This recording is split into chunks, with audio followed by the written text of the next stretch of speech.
Hello everyone, welcome back. आज हम लोग डिस्कस करेंगे कार्नोट साइकिल। ठीक है, तो जैसा कि इसका नाम में ही लिखा हुआ है, साइकिल मीन्स ये जो है एक साइक्लिक प्रोसेस है। ठीक है, और इसको हम लोग हीट इंजन भी बोलते हैं या कार्नोट इंजन भी बोलते हैं। इसको जो है इस टेक्निक को दिया था जो साइंटिस्ट सैडी कार्नोट ने। ठीक है, और ये जो प्रोसेस है ये साइक्लिक प्रोसेस है। साइक्लिक प्रोसेस क्या होता है कि वैसा प्रोसेस जो कि कई सारे सीरीज़ ऑफ मतलब स्टेप्स को कंप्लीट करने के बाद वो फाइनली जो है अपने इनिशियल स्टेट पर पहुंच जाता है। फॉर एग्जांपल हम लोग लेते हैं, मान लीजिए एक स्टार्टिंग पॉइंट्स है। ठीक है, यहाँ से अगर कोई भी अगर प्रोसेस है, मान लीजिए अगर ये साइक्लिक है, ये नंबर ऑफ स्टेप्स को कंप्लीट कर रहा है जहाँ भी जाएगा, मगर फाइनली ये ओरिजिनल अपने इनिशियल स्टेट पर जो है पहुंच जाएगा। मतलब जहाँ से शुरू हुआ था अपने स्टेप्स को कंप्लीट करने के बाद वहाँ पर पहुंच जाएगा। वैसे स्टेप्स को हम लोग साइक्लिक प्रोसेस कहते हैं। ठीक है, अब आते हैं हम लोग अपने पॉइंट्स पर, दैट इज कार्नोट साइकिल पे। ठीक है, कार्नोट साइकिल, साइकिल जो वर्ड है उसी से समझ में आ रहा है कि एक साइक्लिक प्रोसेस है, जहाँ से शुरू होगा वहीं पर ख़त्म होगा। ठीक है, पहला पॉइंट। दूसरा पॉइंट क्या है, Carnot cycle consist of 4 strokes. ठीक है, 4 स्ट्रोक्स मीन सिंपल वर्ड में अगर कहें तो स्ट्रोक्स मतलब प्रोसेस होता है। ठीक है, तो कार्नोट साइकिल का ये जो प्रोसेस है ये 4 स्टेप्स में होता है। ठीक है, कार्नोट साइकिल का प्रोसेस क्यों किया जाता है, क्योंकि इससे हमको ये पता चलता है मतलब हाउ मच या फिर how much maximum amount of heat which can be converted into work done. ठीक है, मतलब कितना ज़्यादा अमाउंट ऑफ हीट है, मतलब या फिर किसी भी हीट को हम मैक्सिमम कितना अमाउंट में वर्क में कन्वर्ट कर सकते हैं, means how much amount of heat can be convert into maximum work done. ये हम लोग को कहना ज़्यादा सही रहेगा, क्योंकि मतलब हम लोग को यहाँ पर maximum convertibility of heat into work done जो है शायद कार्नोट साइकिल में हम लोग पढ़ते हैं। ठीक है, ये जो एक इंजन है ये रिवर्सिबल इंजन है।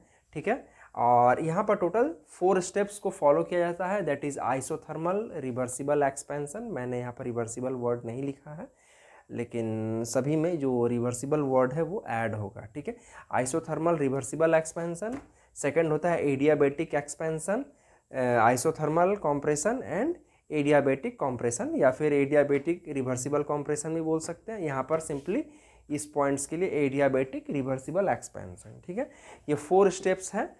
इसी प्रोसेस को यूज़ करके जो भी हमारा ऑटोमोबाइल का जो इंजन है वो भी इसी प्रोसेस को फॉलो करके बनता है, या फिर रेलवे का जो हमारा स्टीम इंजन है, और भी कई सारे इंजन हैं जहाँ पर इसी प्रिंसिपल को फॉलो किया जाता है। ठीक है, इसका जो है अब बेसिक कंपोनेंट्स पर हम लोग आते हैं, जो स्ट्रक्चर होता है। देखिए, इसमें कुछ नहीं है, एक हमारा सोर्स होता है।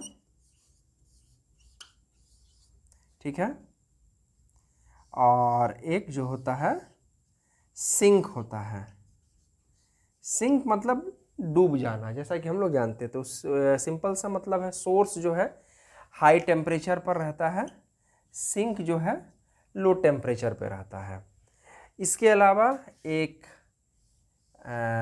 सिस्टम हम लोग लेते हैं, एक इंजन है, इंजन बोल सकते हैं, या फिर एक सिस्टम है। यहाँ पर एक सिलेंडर है, और ये जो सिलेंडर है ये पिस्टन के साथ यहाँ पर फिट किया हुआ है, और इस सिलेंडर के अंदर 1 मोल आइडियल गैस फिल किया हुआ है। ठीक है, इस सिलेंडर का ये जो बॉडी है ये पूरा यहाँ से ये वाला पार्ट, ये पूरा पार्ट, ये पूरा इस तरफ पूरा यहाँ तक। ठीक है, यहाँ से यहाँ तक ये पूरा परफेक्टली इंसुलेटेड है, और ये नॉन कंडक्टिंग है या फिर एडियाबेटिक है, जो कुछ भी कह सकते हैं। मतलब इसका मतलब सीधा सीधा बात ये हुआ कि इस भाग से, इस वाले पार्ट से हीट लॉस नहीं होगा, ना ही हीट एंटर करेगा। एक और पॉइंट, कार्नोट साइकिल जो है ये एक थ्योरेटिकल इंजन है।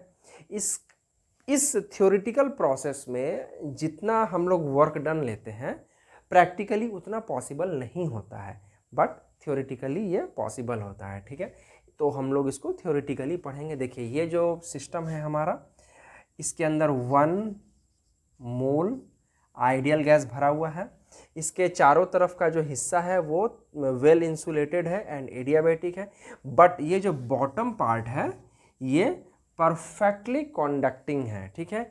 एंड ये जो पिस्टन है ये नॉन कंडक्टिंग है एंड फ्रिक्शनलेस पिस्टन है, ताकि ये जो भी पिस्टन जब भी अप हो या डाउन हो, अगर कंप्रेस कर रहे हैं तो डाउन होगा, एक्सपैंड होगा तो ये पिस्टन ऊपर जाएगा, तो उस कंडीशन में यहाँ पर फ्रिक्शनल लॉस जो होगा और एनर्जी का वो नहीं होगा थियोरेटिकली, ठीक है।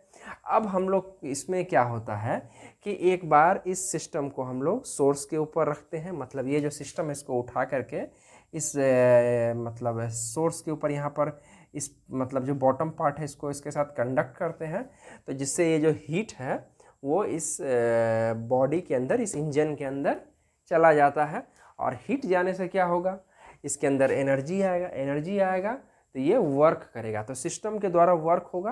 तो यहाँ पर वर्क क्या है, दो टाइप्स का है, या तो अगर ये सिस्टम वर्क कर रहा है तो ये पिस्टन ऊपर की ओर जाएगा, एक्सपैंड करेगा, अगर और सेकंड अगर सिस्टम के ऊपर वर्क होगा तो ये कंप्रेस होगा, पिस्टन डाउनवर्ड जाएगा, ठीक है।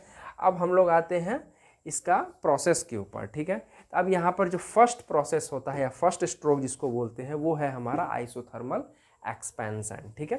आइसोथर्मल एक्सपेंशन, तो नाम ही लिखा हुआ है आइसोथर्मल, मतलब सेम हीट के ऊपर ये वर्क करेगा। ये सोर्स हमारा T2 टेम्परेचर पर है, जब इसको हम T2 टेम्परेचर के साथ कनेक्ट करेंगे तो ये टेम्परेचर इसके अंदर जो है T2 मेंटेन होगा।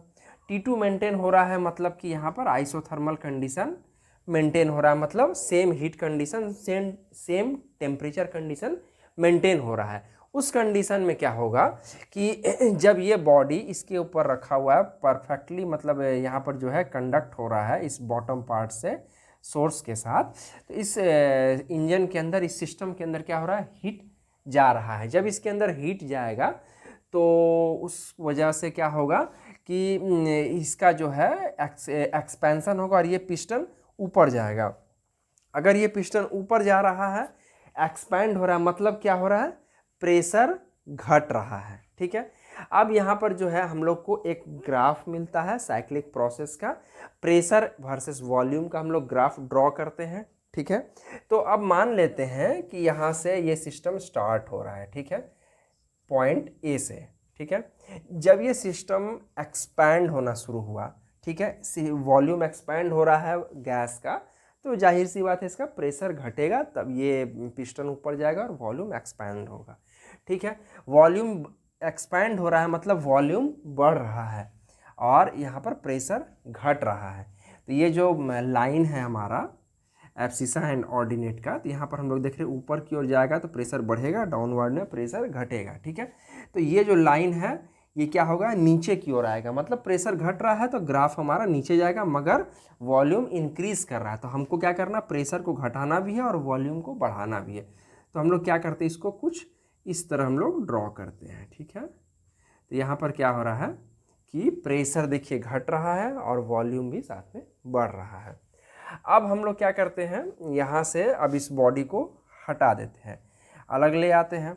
अब और उसके बाद क्या करते हैं, इस पूरे सिस्टम को, मतलब पूरा नीचे वाला पार्ट से लेकर के पूरा चारों तरफ से इसको पूरा हम लोग एडियाबेटिकली इंसुलेट कर देते हैं, ठीक है, मतलब परफेक्टली इंसुलेट कर देते हैं ताकि इस बॉडी का हीट जो है बाहर न जाए। अब उसके बाद क्या हो रहा है कि जब इसको, अब हम इस बॉडी को यहाँ पर गर्म कर दिए थे, ठीक है, अब यहाँ पर अब इसके बाद इसको इंसुलेट कर दिए। इंसुलेट करने के बाद क्या होगा कि अब इस सिस्टम के अंदर चूँकि हीट हम प्रोवाइड किए हैं तो एक्सपेंड तो थोड़ा ना थोड़ा और होगा ही, तो ये जो एक्सपेंशन होगा ये अब अपने बॉडी के अंदर प्रेजेंट जो इंटरनल एनर्जी है उसके बलबूते पर होगा, ठीक है। तो जब उस बलबूते पर होगा, इन द केस ऑफ तब वो जो केस होगा हमारा वो एडियाबेटिक एक्सपेंशन होगा, ठीक है, क्योंकि यहाँ पर कुछ भी हीट सप्लाई नहीं हो रहा है, पूरा इंसुलेट है।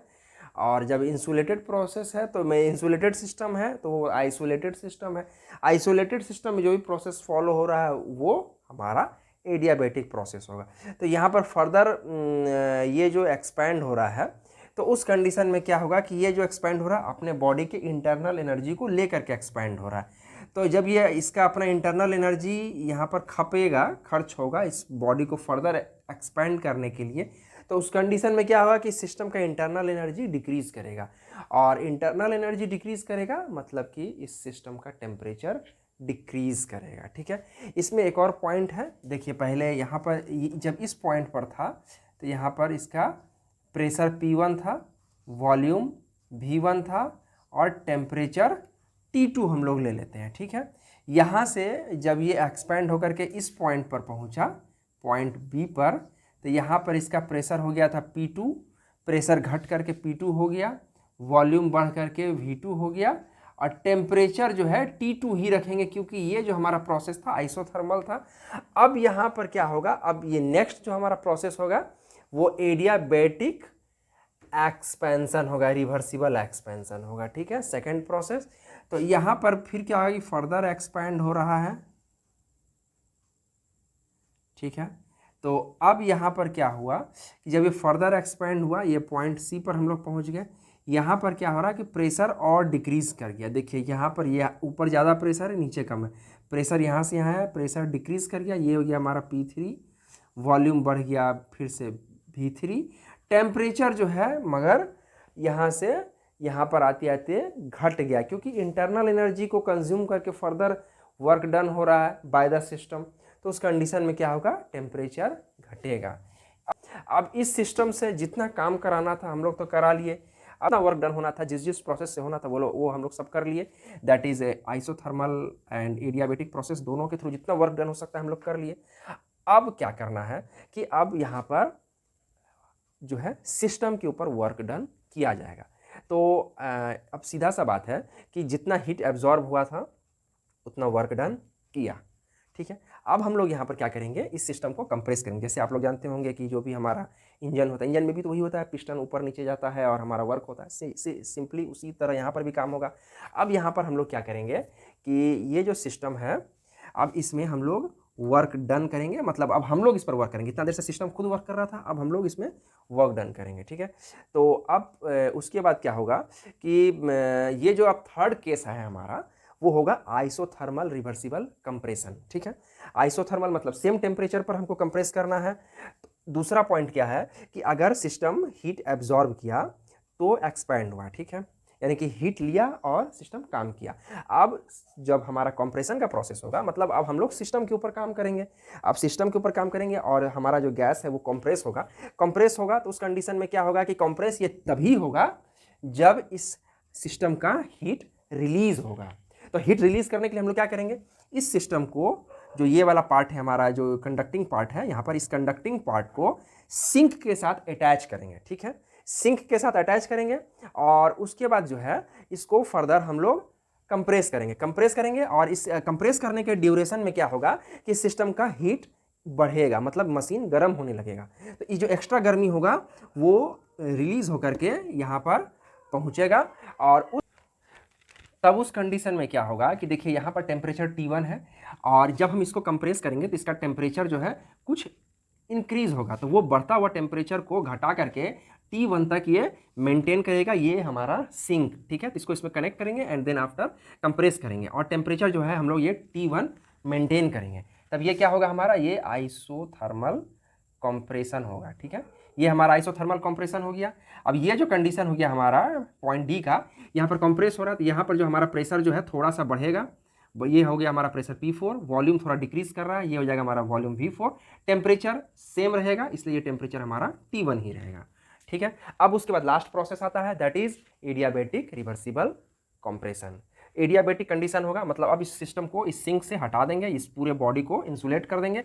अब इसके अंदर जो इंटरनल एनर्जी है उसी एनर्जी को मतलब यूज़ करते हुए इसको फर्दर हम लोग मतलब कंप्रेस करेंगे। तो उस कंडीशन में क्या होगा कि इससे कंप्रेशन हो रहा है, तो कंप्रेशन होने के दौरान इसका इंटरनल एनर्जी कुछ इंक्रीज करेगा। ठीक है, तो वो कितना इंक्रीज करेगा, वो हमारा T2 तक पहुंच जाएगा। ठीक है, तो ये जो है कुछ थोड़ा सा ये जो है कुछ इस तरह का ग्राफ हमको मिलेगा क्योंकि जब एडियाबैटिक कंप्रेशन होगा तो सिस्टम का एनर्जी तो बाहर निकल नहीं रहा, तो इसका एनर्जी थोड़ा सा इंक्रीज करेगा और ये इंक्रीज करके कितना तक पहुंचेगा, तो वो T2 तक पहुंचेगा। तो ये तो कोई ज़रूरी नहीं है कि T2 तक ही पहुंचेगा, हो सकता है उससे कुछ ज़्यादा भी हो या उससे कुछ कम भी हो, तो बट हम लोग इसलिए इसको ये एज्यूम कर रहे हैं क्योंकि ये हमारा थ्योरेटिकल प्रोसेस है। ठीक है, तो टोटल ये 4 प्रोसेस में हम लोग को इंटरनल एनर्जी क्या चेंज होता है, हीट एब्जॉर्ब या रिलीज क्या होता है, उसके अलावा वर्क डन क्या होता है, ये सभी को अब हम लोग डिस्कस करेंगे। ठीक है, चारों स्टेप्स का कैलकुलेशन को देखेंगे। फर्स्ट स्टेप था हमारा आइसोथर्मल एक्सपेंशन। ठीक है, तो देखिए आइसोथर्मल एक्सपेंशन का मतलब होता है, isothermal that is heat change जो है हमारा कुछ नहीं होता है, जीरो रहता है, तो D T is equal to zero होता है।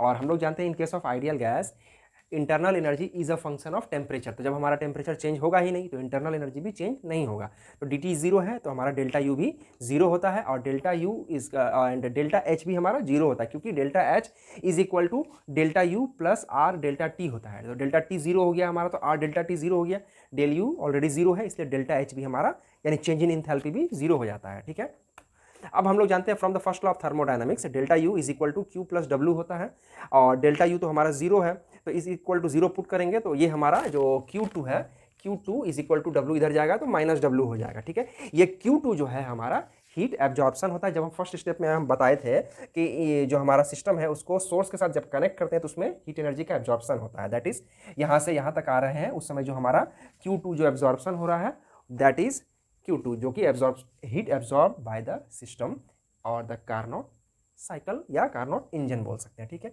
और वर्क जो है सिस्टम के द्वारा हो रहा है, work done by the system है, तो Q2 हमारा एब्जॉर्ब होगा, जितना Q2 एब्जॉर्ब होगा उसके हिसाब से वर्क होता है, इसलिए Q2 is equal to minus W होता है हमारा। और आइसोथर्मल रिवर्सिबल एक्सपेंशन के केस में जो हमारा वर्क डन होता है NRT, ये हमारा टेम्परेचर जो था वो T2 पर हो रहा था, तो NRT2 ln V2/V1 हो गया हमारा। ठीक है, अब आइसोथर्मल एक्सपेंशन के बाद हमारा आता है एडियाबेटिक एक्सपेंशन। ठीक है, एडियाबेटिक एक्सपेंशन का जो केस है हमारा, यानी कि यहाँ से यहाँ तक वाला जो केस है, यहाँ से यहाँ आए, अब यहाँ से यहाँ जा रहे हैं। ठीक है, तो एडियाबेटिक एक्सपेंशन मतलब सिस्टम जो है कंप्लीटली इंसुलेटेड है, यानी कि कोई भी हीट ना ही अंदर जाएगा ना ही बाहर आएगा, तो क्यू हमारा जीरो हो जाता है। ठीक है, and delta H equal to होता है हमारा CP डेल्टा टी, एंड अगर क्यू जीरो होता है तो from the first law of thermodynamics जब क्यू जीरो है तो delta U is equal to W हो जाएगा हमारा। बट यहाँ पर जो वर्क है हमारा नेगेटिव लेंगे क्योंकि एक्सपेंशन का केस, तो delta U is equal to minus W is equal to CV/dt, heat capacity at constant volume, that is molar heat capacity at constant volume CV, T1 minus T2, क्योंकि ये T1 जो final temperature है वहाँ से T2 की ओर जो हमारा initial temperature है T1 माइनस T2, और अगर इसमें माइनस कॉमन लेते हैं तो CV T2 माइनस T1 आ जाएगा हमारा। ठीक है, ये दोनों हमारा जो केस था वो एक्सपेंशन का केस था।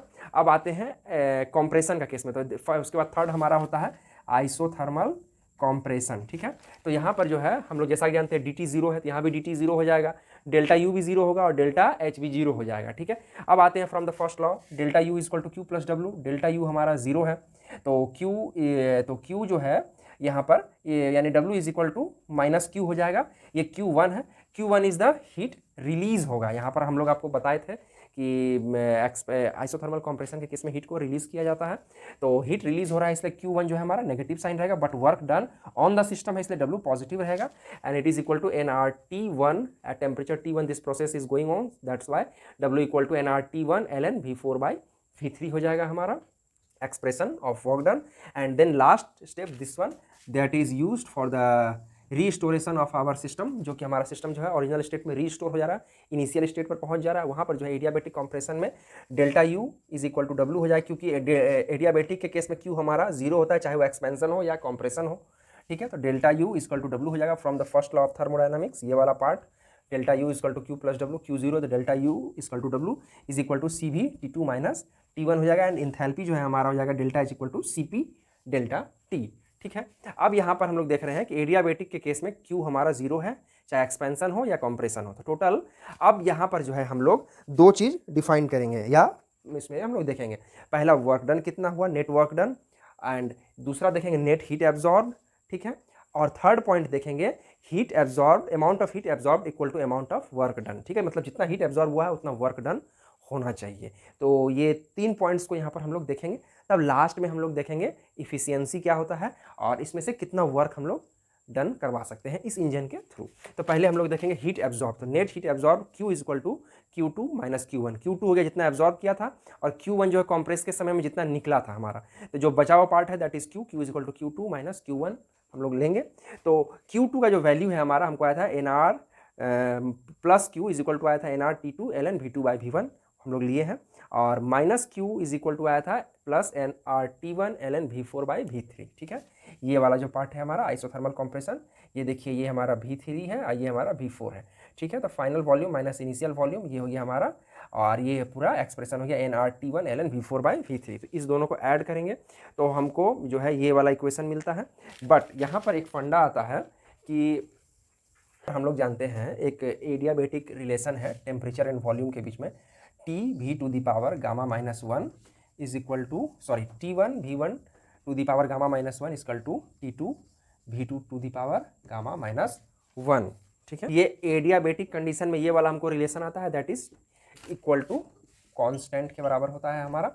और ये जो ये रिलेशन किस तरह आता है ये हम लोग जो थर्मोडायनामिक्स 1 जब पढ़ रहे थे उस समय हम लोग देखें, जिसका लिंक इस वीडियो के डिस्क्रिप्शन बॉक्स में डाला हुआ है। ठीक है। अब इस रिलेशन को प्रूफ करने के ड्यूरेशन में, ठीक है, ये जो रिलेशन हम लोग फाइंड करते हैं T1V1(⁻⁻1 is equal to T2V2(⁻⁻1, उस कंडीशन में हम लोग को एक इक्वेशन मिलता है, that is CV ln T2/T1 is equal to R ln V3/V2। जिस तरह यहाँ पर ये इक्वेशन आया है उस तरह हम लोग को वहाँ पर भी इक्वेशन मिला था, जिसका कि जो लिंक है इस वीडियो के डिस्क्रिप्शन बॉक्स में डाला हुआ है। ठीक है। तो यहाँ पर जो रिलेशन आएगा ln T2/T1 is equal to R ln V2/V3। ठीक है, ये हम लोग यहाँ पर देख रहे हैं। और सेकेंड जो है एक रिलेशन जो है ये हमारा कंप्रेशन के लिए हो गया, एक्सपेंशन के लिए हो गया।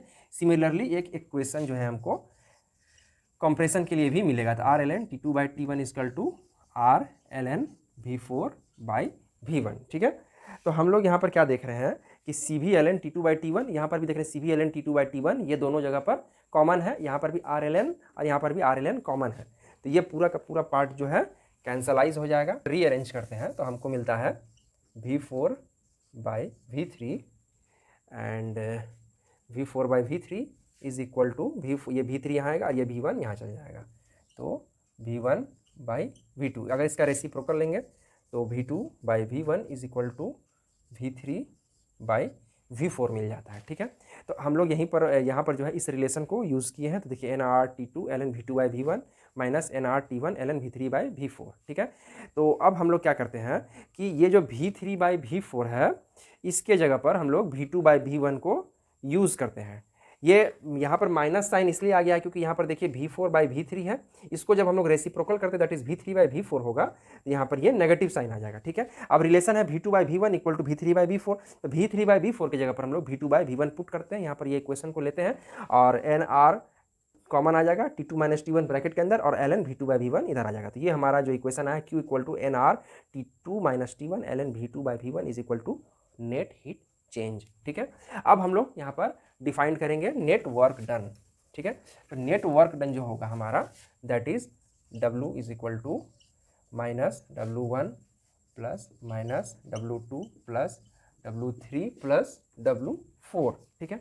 ये जो टोटल वर्क डन जो है हम लोग को आया था कुल यहाँ पर दैट इज इक्वल टू हाँ ये हम लोग को आया था nRT2 ln V2/V1 minus CV T2-T1 minus nRT1 ln V2/V1 plus CV T2-T1। तो ये CV वाला पार्ट कैंसिल हो गया और ये जो पार्ट है हमारा लॉग वाला वो आ जाएगा कुछ nRT2-T1 ln V2/V1। देखिएगा यहाँ पर जो है V3/V4 जो भी समथिंग था उसको इस इक्वेशन से हम लोग जो है रिप्लेस करके इस यहाँ पर भी V2/V1 same as it is use करके हम लोग ले आते हैं। ठीक है। अब उसके बाद जो है आप देख रहे होंगे कि ये जो हमको फाइनल इक्वेशन आ रहा है nRT2-T1 इंटू ln V2/V1, ये हो गया हमारा इक्वेशन टोटल वर्क डन। ठीक है। और आप देख रहे हैं यहाँ पर Q that is heat absorb equal to nRT2-T1 into ln V2/V1। तो हम लोग क्या देख रहे हैं ये दोनों इक्वेशन सेम है, यानी कि W is equal to Q, मतलब कि जितना हीट एनर्जी एब्जॉर्ब हुआ उतना वर्क डन हमको मिल जाता है। ठीक है। तो यही हमारा थ्योरेटिकल इंजन है कार्नोट साइकिल का। लेकिन यहाँ पर जो है थ्योरेटिकली हम लोग देखते हैं ये पॉसिबल हो रहा है कि जितना हीट एब्जॉर्ब होगा उतना वर्क डन होगा, बट प्रैक्टिकली ये पॉसिबल नहीं हो पाता है। तो प्रैक्टिकली जो पॉसिबल नहीं होता है उसका कारण क्या है कि जो टोटल हीट है उसको हम लोग वर्क डन में, यूजफुल वर्क डन में कन्वर्ट नहीं कर पाते हैं। कुछ ही पार्ट जो है हीट का वर्क डन में कन्वर्ट होता है और रेस्ट ऑफ द हीट जो है वेस्ट हो जाता है, वो सिंक में चला जाता है। तो वो कितना जाता है वो हम लोग इस तरह कैलकुलेट करेंगे। देखिए नेट वर्क डन तो हमको आया is equal to NR T2 minus T1 ln V2 by V1, ये हो गया नेट वर्क डन, ठीक है। और Q2 स्टेप 1 में जो आइसोथर्मल रिवर्सिबल एक्सपेंशन के केस में जो नेट हीट एब्जॉर्ब हुआ था सोर्स से हमारा, ठीक है, नेट हीट नहीं, टोटल हीट जो एब्जॉर्ब हुआ था in step 1 that is divided by Q2 is equal to हो जाएगा हमारा NR T2 ln V2 by V1, ठीक है। तो ये कैंसिल हो जाएगा, NR ln V2 by V1 cancel हो जाएगा। तो हमको यहाँ पर टोटल मिलता है T2 minus T1 divided by T2। तो यही हमारा किसी भी हीट एफिशिएंसी मतलब हीट इंजन का एफिशिएंसी होता है, ठीक है। जब वो हीट इंजन जो है वर्क कर रहा है सोर्स एंड सिंक के बीच में, तो वहाँ पर जो है ये वैल्यू हमको आता है। और ये जो इसलिए यहाँ पर हमको जो है total heat absorb equal to total work done नहीं हो पाता है, क्योंकि ये जो हमारा वैल्यू है ये लेस देन 1 होता है। देखिए मैं फिर से समझाता हूँ, T2 minus T1 divided by T2 it is the efficiency of heat engine. और ये जो है किसी भी हीट इंजन का एफिशिएंसी 100% नहीं होता है। वो इसलिए नहीं होता है क्योंकि देखिए T2 हमारा जो है हायर सोर्स का टेम्परेचर है, T1 जो है हमारा सिंक का टेम्परेचर है, ठीक है। तो T2 माइनस T1 का जो वैल्यू होगा वो हमेशा T2 से कम होगा।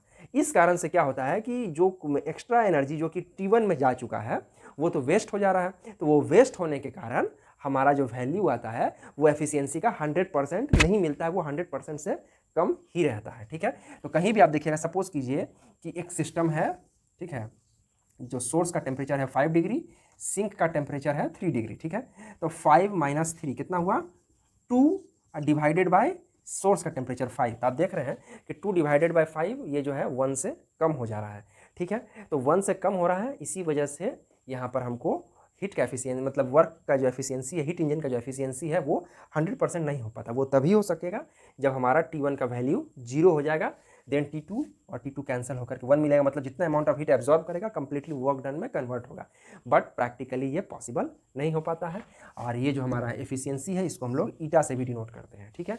तो आज का जो वीडियो लेक्चर था इसमें हम लोग कार्नोट इंजन को पढ़े, और कार्नोट इंजन के अलावा यहाँ पर मेन जो हमारा जिसमें जो मतलब इस इंजन का जो हमारा आउटकम था कि maximum convertibility of heat into work. तो थ्योरेटिकली हम लोग देखें W इक्वल टू Q मिला, यानी कि जितना हीट एब्जॉर्ब हुआ टोटली वर्क डन में कन्वर्ट हुआ। बट प्रैक्टिकली ऐसा होता नहीं है। प्रैक्टिकली जो होता है हमारा W/Q होता है, मतलब जितना हीट एब्जॉर्ब हुआ और कितना उसके रेशियो में वर्क डन होगा, that is equal to T2 minus T1 divided by T2 and this value is less than 1। That's why हम लोग को कभी भी जो है 100% एफिशिएंसी वाला इंजन नहीं मिल पाता है। तो आज की वीडियो में हम लोग बस यहीं तक देखेंगे।